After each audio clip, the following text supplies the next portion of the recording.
Well guys, my Fitech unit came back from California and we're going to get it installed right now.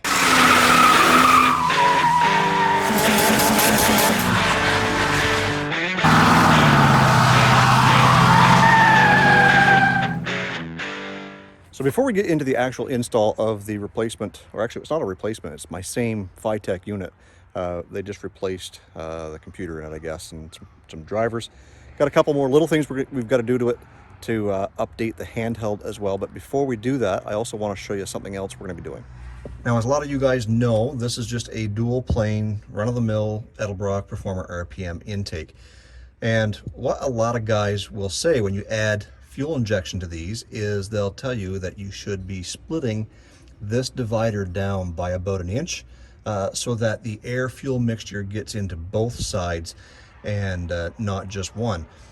I'm not going to do that, but what I do have is I've got a 1-inch spacer that we're going to put in here, which is going to lift up the throttle body off the intake and basically produce the same thing as cutting that down. So I'm going to grab the spacer, I'll grab my kit, we'll get things hooked up, and then we'll try and start it for the first time in several months since we had to send that thing away.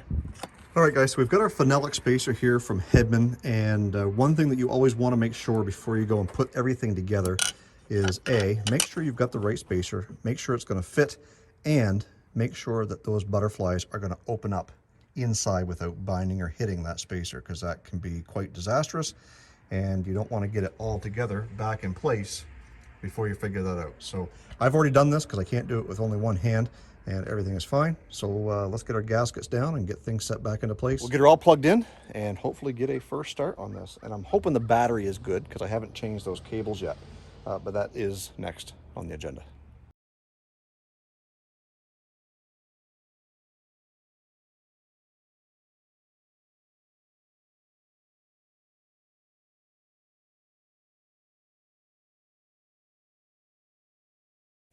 All right, so we've got the fuel lines connected. The battery was dead, so we've got the booster pack on it. We've updated the handheld with a new chip and a software reboot. And I think I've confirmed that everything is ready to go. We're gonna cycle that key a few times, get any air out of the fuel lines, see if this thing's gonna take off. Hopefully there's enough juice in that power pack to start her up. Ready?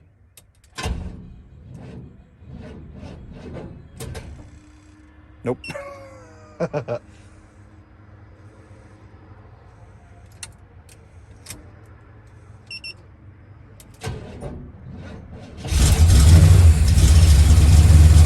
Woo. Oil pressure's up. Battery looks like it might be charging. That is music to my ears, man. Holy.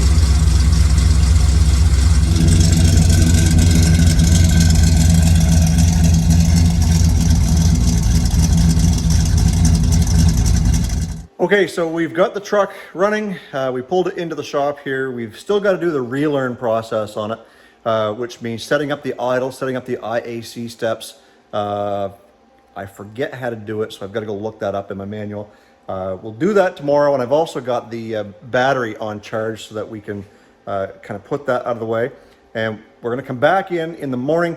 We'll change out the starter wire and the battery cables and add the extra ground because we knew that that might have been an issue in the past. And then we're going to take it for a drive. I think it's supposed to rain tomorrow, but I'm not too worried about that. And we'll get it on its maiden voyage here with the fixed Fitech, and hopefully be able to get a few more weeks or months even of driving this thing before the snow flies. In the meantime, we're also going to be working on the garage to get the roof trusses on. That'll be in an upcoming video as well. And we've got Tom's 440 that we've got head bolts here. We're getting ready to button up the bottom end, and we've got that one lonely piston ring that Tom broke when he was putting everything together. We're gonna get that fixed up as well. So stay tuned. If you're not yet subscribed to the channel, guys, I encourage you right now, go down and hit that subscribe button because when you do and you click on the little bell, it will notify you with an email, let you know that I've uploaded a new video or that I've gone live for the Car Guy and Six Fan show, and that way you can make sure you catch every video. We're almost to 10,000 subscribers. We've got a big prize package coming. Anyways, more about that a little later. I'm gonna get back to work here, closing the shop up. It's Friday afternoon, and I'll be back in here in the morning. So we'll see you in a few minutes. All right, well, we still haven't gotten out on that first drive yet with the Fitech, the fixed Fitech in the truck. You see, I think I've got a vacuum leak. It is absolutely dumping raw fuel into the engine, and it just pukes black smoke or blue smoke, and you get that eye burning sensation. So what we've got to do is get it in the shop.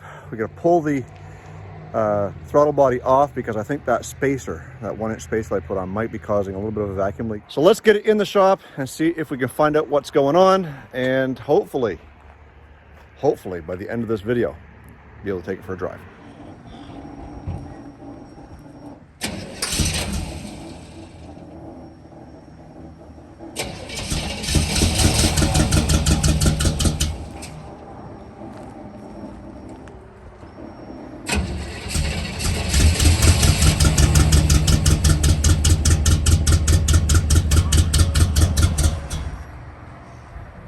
If I can even get it to run. What'd you do to We'll it? try something first.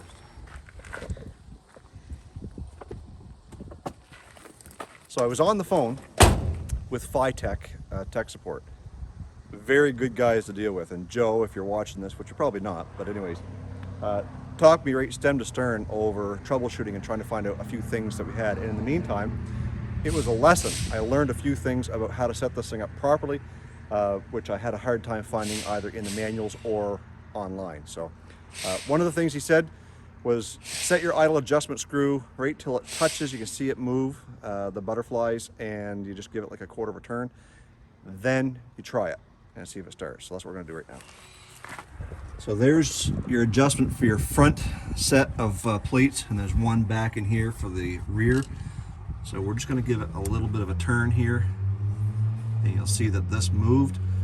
So I'm gonna set the programming on the programmer to show that it's a number 2 setting on the cam. I got it down to a 1 right now. And what that does is it just changes the mapping on the tune. So I'll do that as well. We'll try and start it again. All right, so now all we gotta do is shut the key off and let it save, and then we can try and start it again. Maybe. Maybe.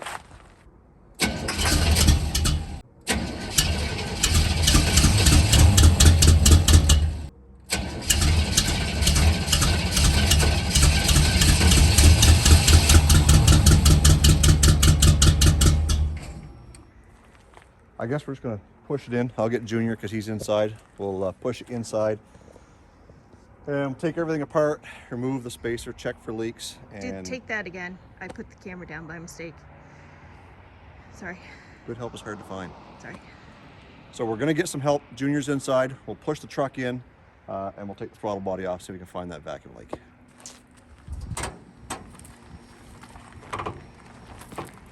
Mom can help too if she wants. You guys are doing a great job. Great. Can't miss our moment here. Here, we'll get you. Get my bum.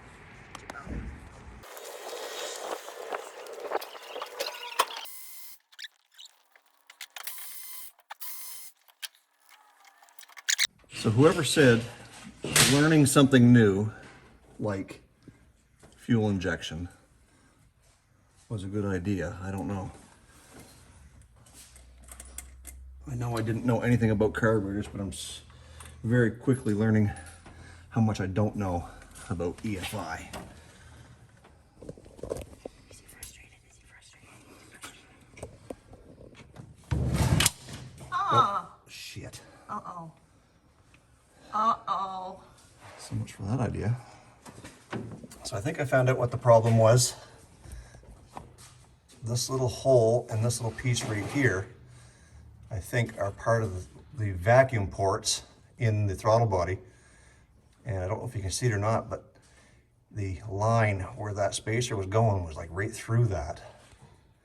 So it was sucking air right through that.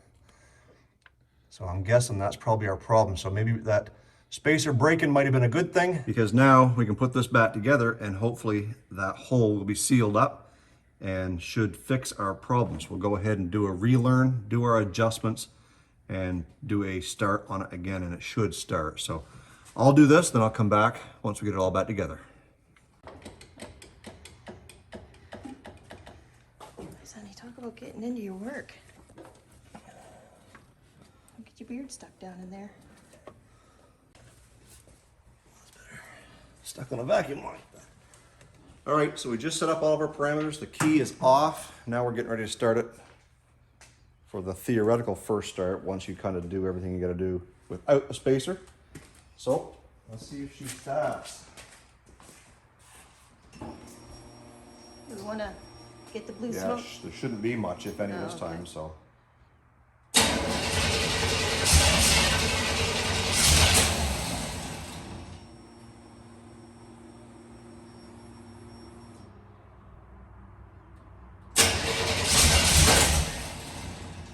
What's going on here, boys?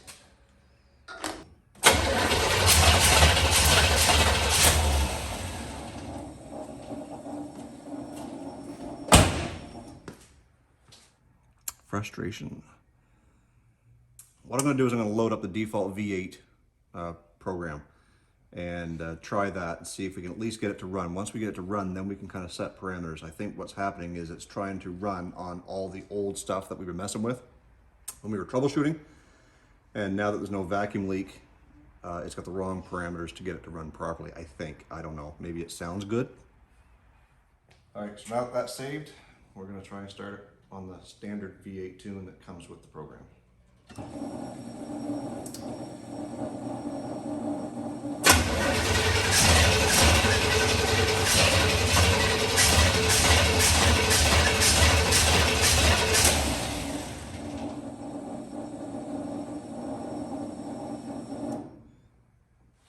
Just squirt a little bit of that down the throat as I'm cranking, see if it starts. That'll tell us whether it's getting fuel or not. Just spray a little bit in there now.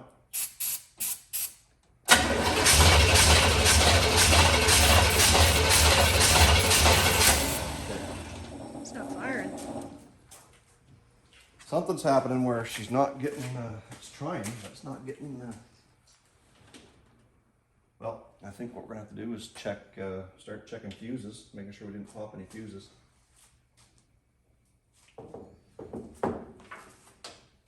And go from there.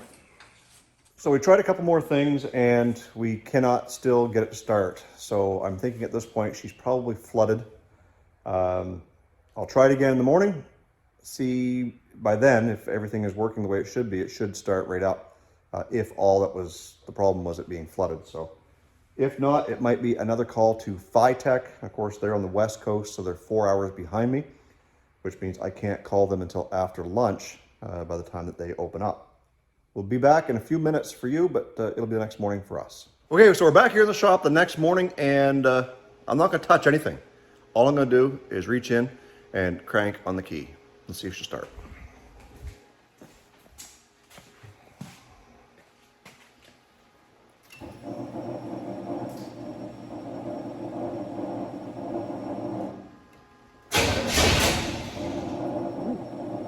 Maybe.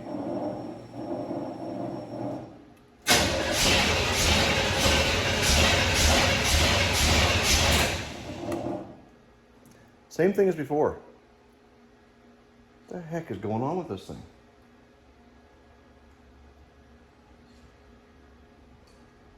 Something's got to be unplugged, the electrical. She's not getting some fire or something. We'll have to double check all that stuff and get back to you. So right down in there, I found that the connection hadn't clipped all the way into that O2 sensor. So I'm wondering if the O2 sensor or the wideband wasn't getting the signal it needed, and that's what's causing it not to start. So, start with the obvious.